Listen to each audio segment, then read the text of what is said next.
भाइयों और बहनों, मातृशक्ति को नमन।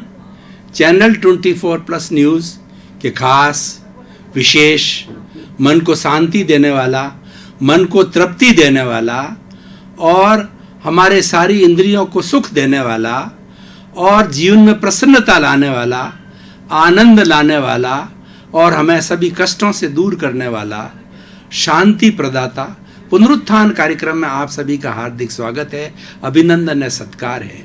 पुनरुत्थान कार्यक्रम में हम प्रतिदिन नए नए विषयों के साथ में प्रवेश होते हैं। हर विषय शोध परख होता है और जीवन को दिशा देने वाला होता है। हर एक में कुछ अच्छाई होती है, हर एक में कुछ शिक्षा होती है। तो आज का हमारा जो विषय है वो बहुत ही हृदयंगम करने वाला विषय है कि पापी से नहीं, पाप से घृणा करो। भाई और बहनों, दर्शकगण, श्रोतागण, दो शब्द है, पाप और पापी।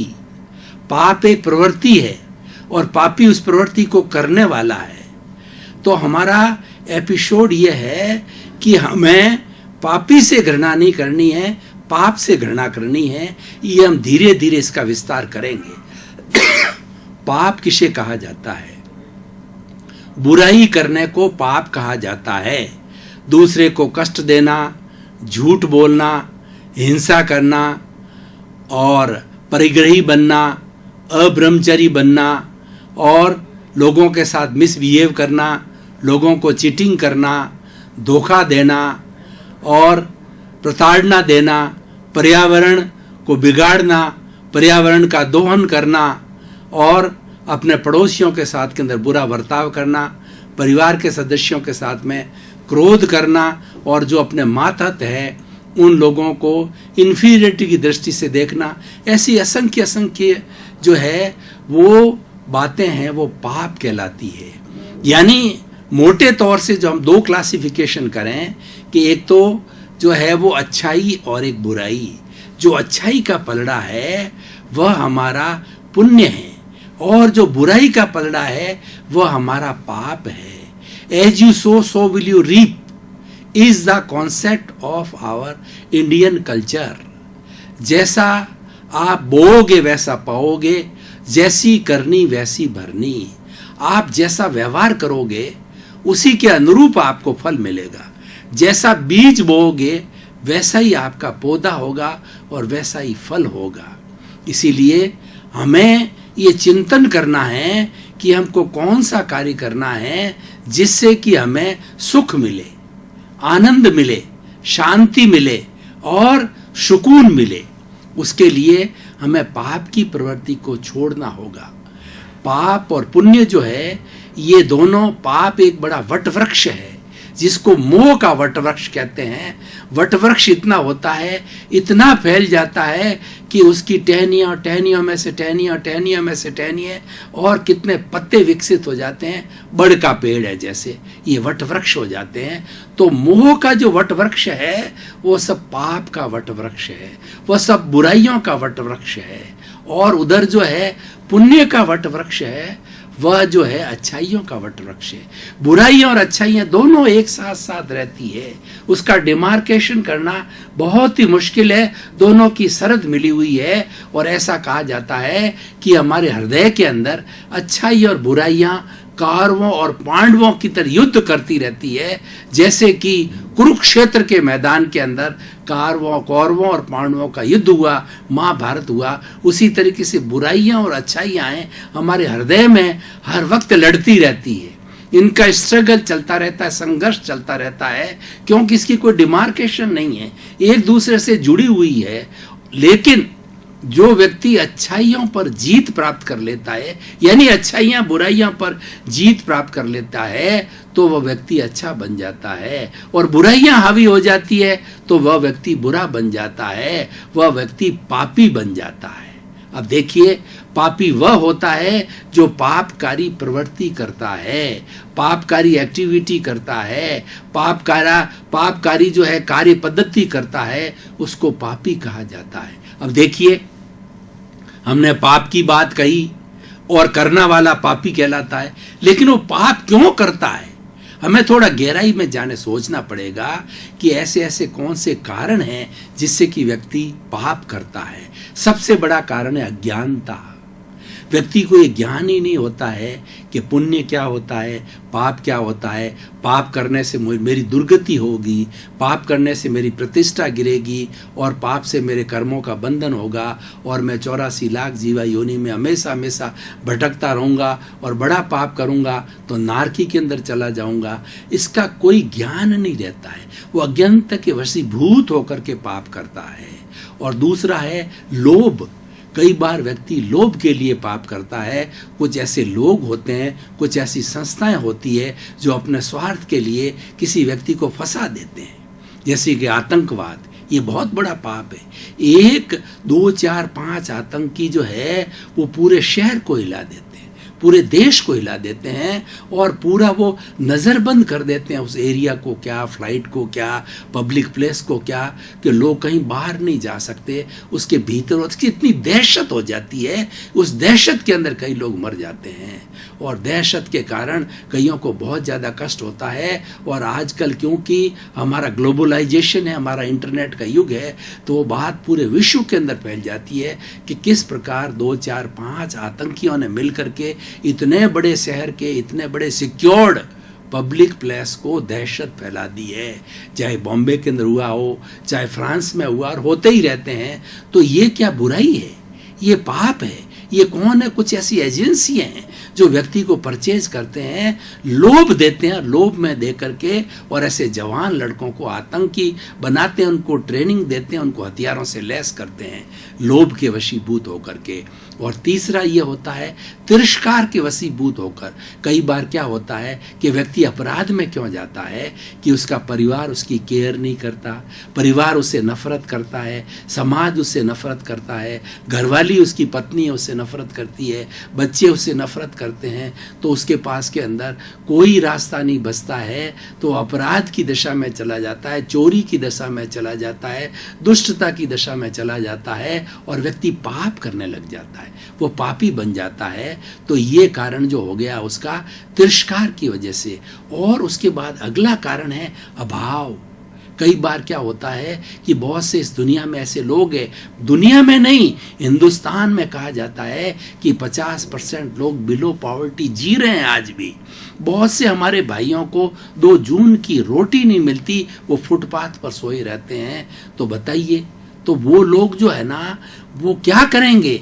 जिनको 2 जून की रोटी नहीं मिलती है, तो वो लोग क्या जो है अभाव के कारण जो है पाप करने लग जाते हैं, बुराई करने लग जाते हैं, अपराध करने लग जाते हैं और ऐसी चीज़ें हमारी समाज जो मान्य नहीं करता है वो चीज़ें करने लग जाता है। तो ऐसे अनेकों कारण हो सकते हैं पाप करने के।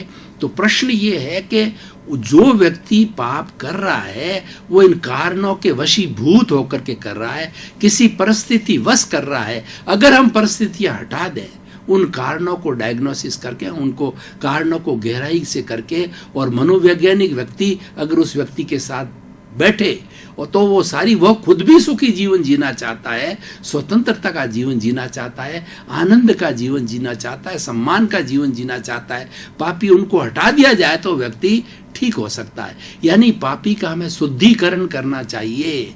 अगर हम पापी से घृणा करते रहेंगे तो पाप करने वालों की जो संख्या दिनों दिन बढ़ती जा रही है, सारा हमारा समाज पापी लोगों का समाज होगा। हमें उसे शुद्धिकरण करना चाहिए।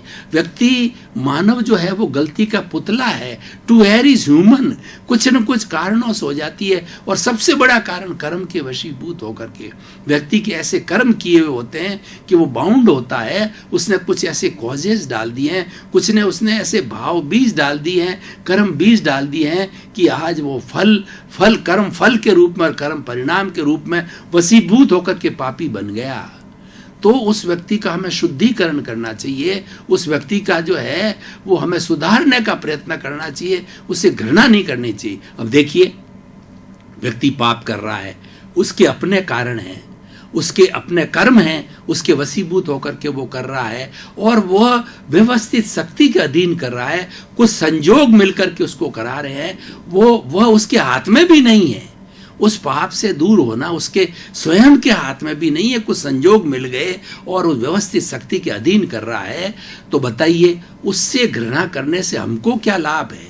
हमको नुकसान है। जो ही हमने पापी की घृणा की तो ही जो है हमारे भीतर नेगेटिविटी के भाव आए, और नेगेटिविटी के भाव आकर के हमारे भाव बिगड़े, और भाव बिगड़ने से हमने गलत कॉज खड़े किए। वही कॉज आगे जाकर के कर्म फल और कर्म बीज का रूप के आगे जाके हमें कर्म परिणाम और कर्म फल मिलेगा। यानी हम ये अपना नुकसान कर रहे हैं, अपने पैरों कुल्हाड़ी मार रहे हैं। हम पापी से घृणा करके और अपने पैरों कुल्हाड़ी मार रहे हैं। और दूसरा, उससे घृणा करने से हमें क्या फायदा है? हमको कोई फायदा नहीं है। हमारे में नेगेटिविटी बढ़ेगी।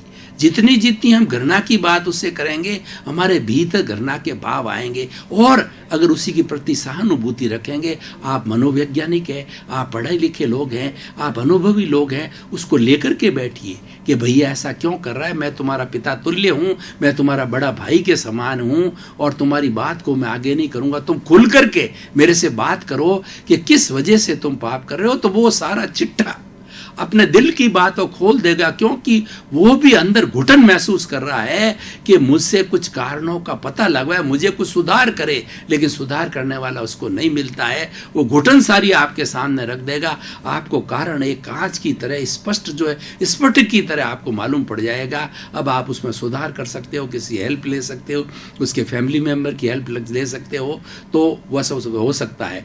मैं आपको उदाहरण बताऊं भाई और बहनों, हमारी अणुव्रत समिति है जोधपुर के अंदर, जिसका मैं अध्यक्ष हूं, और हम कैदियों के बीच में जाते हैं और कैदियों के बीच में जाकर अणुव्रत के कैंप लगाते हैं, अणुव्रत के वर्कशॉप लगाते हैं, अणुव्रत पर वार्ता करते हैं, उनको अच्छी बातें बताते हैं, तो वो मेडिटेशन करवाते हैं, उनको कई प्रयोग कराते हैं, तो वो रोने लग जाते हैं, उनके आंखों में आंसू आ जाते हैं, क्योंकि वो रिपेंटेंस कर रहे हैं। वो उसका अपने किए हुए कर्मों का जो है शोधन करने के लिए वो प्रतिक्रमण कर रहे हैं, प्रायश्चित कर रहे हैं। भीतर ही भीतर रिपेंटेंस हो रही है, उनका शुद्धिकरण हो रहा है, वो बदलना चाहते हैं, सुखी जीवन जीना चाहते हैं।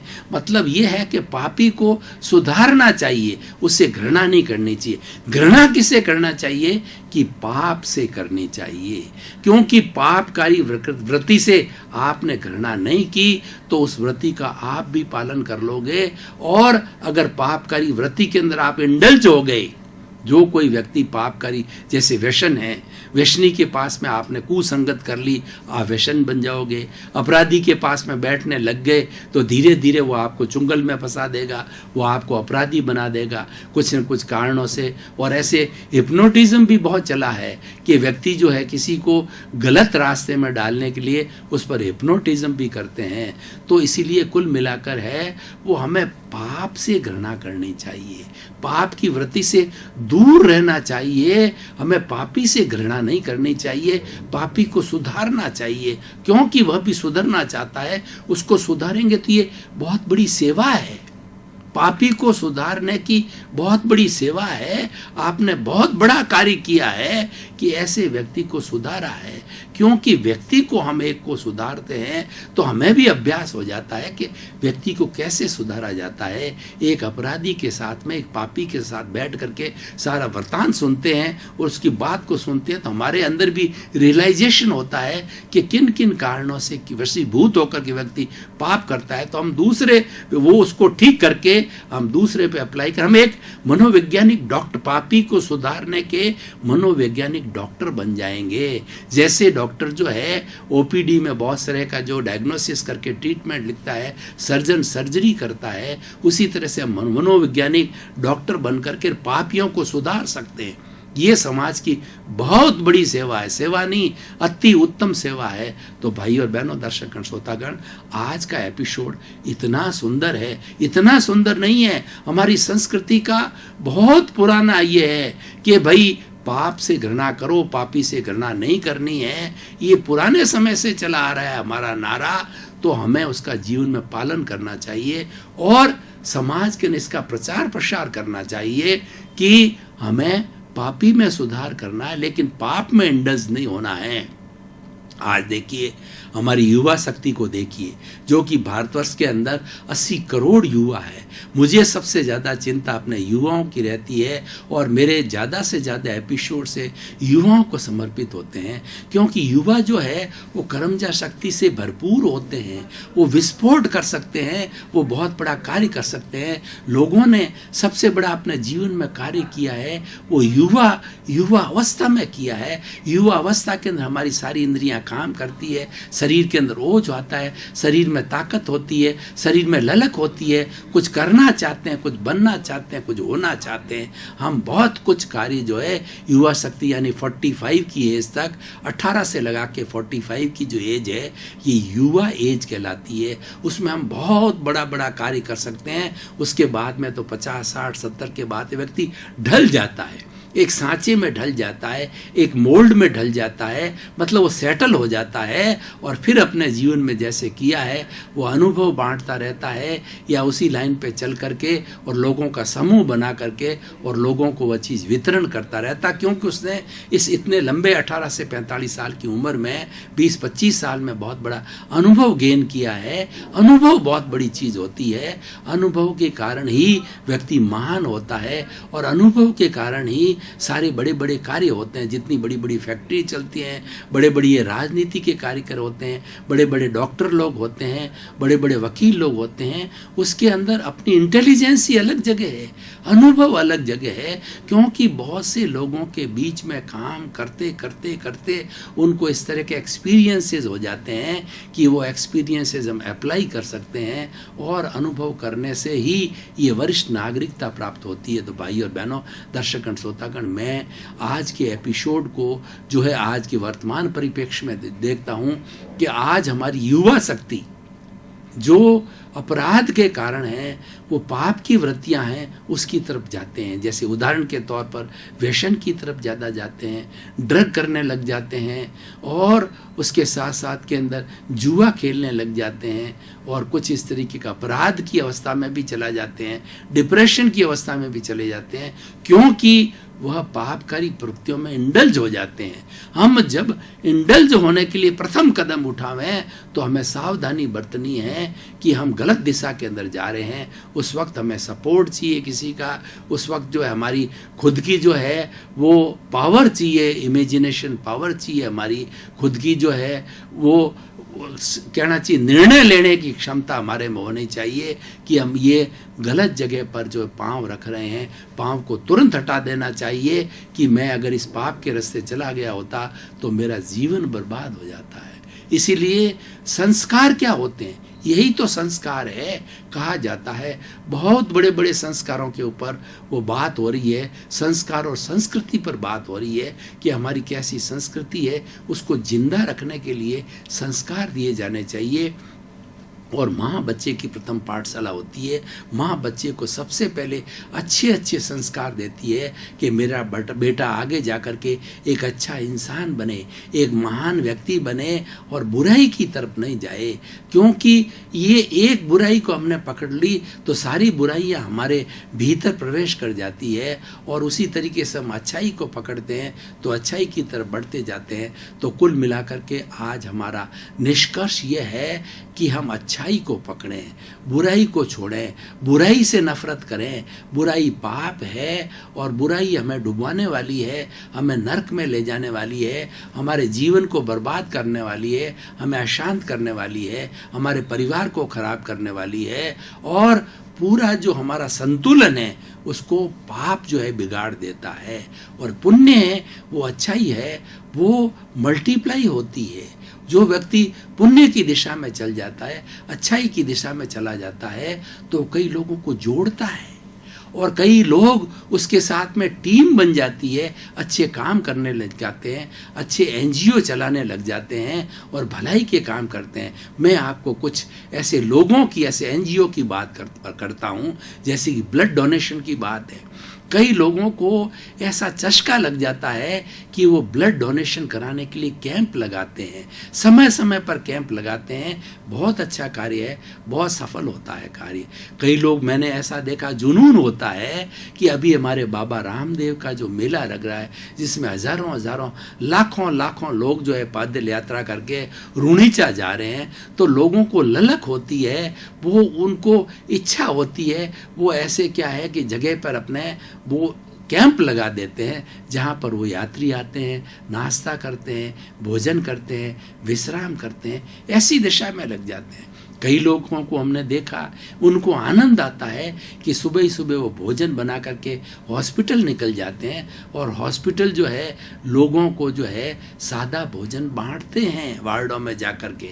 कई लोगों को हमने देखा कि भोजन बना के फुटपाथ पर लोगों बैठे होते हैं, उनको जो है भोजन करवाते हैं। कई लोग ऐसे होते हैं लंगर चलाते हैं, अपने यहाँ भोजन लगाते हैं और लोगों को पता है कि यह लंगर चलता है और हर वक्त चलता है, तो लोग आकर के भोजन करने लग जाते हैं। यानी व्यक्ति अच्छाई की तरफ चला जाता है।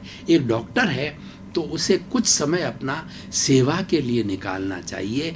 डॉक्टरी है, अपना पेशा है, व्यवसाय है, क्योंकि पेशे से और व्यवसाय से, फीस से जो है उसका भरण पोषण होगा, परिवार चलेगा, अच्छी बात है, कोई बुराई नहीं है।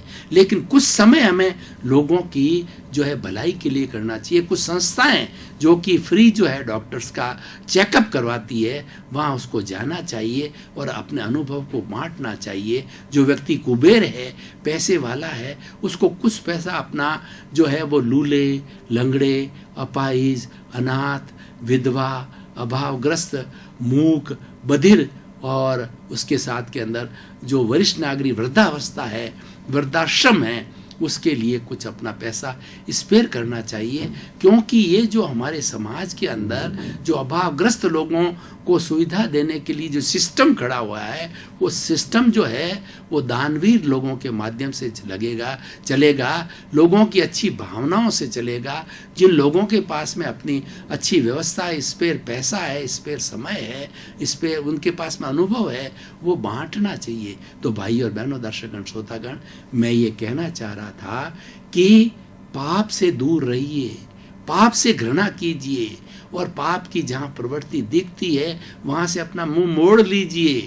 पाप का खाना बिल्कुल अपने लाइफ से हटा दीजिए। बच्चों को भी शिक्षा दीजिए कि भैया ये नरक की गति है, ये तुम्हें डुबाने वाला है और तुम्हें इस समुंदर के अंदर, पाप का समुंदर में डूब जाओगे, इस तरफ मत जाओ।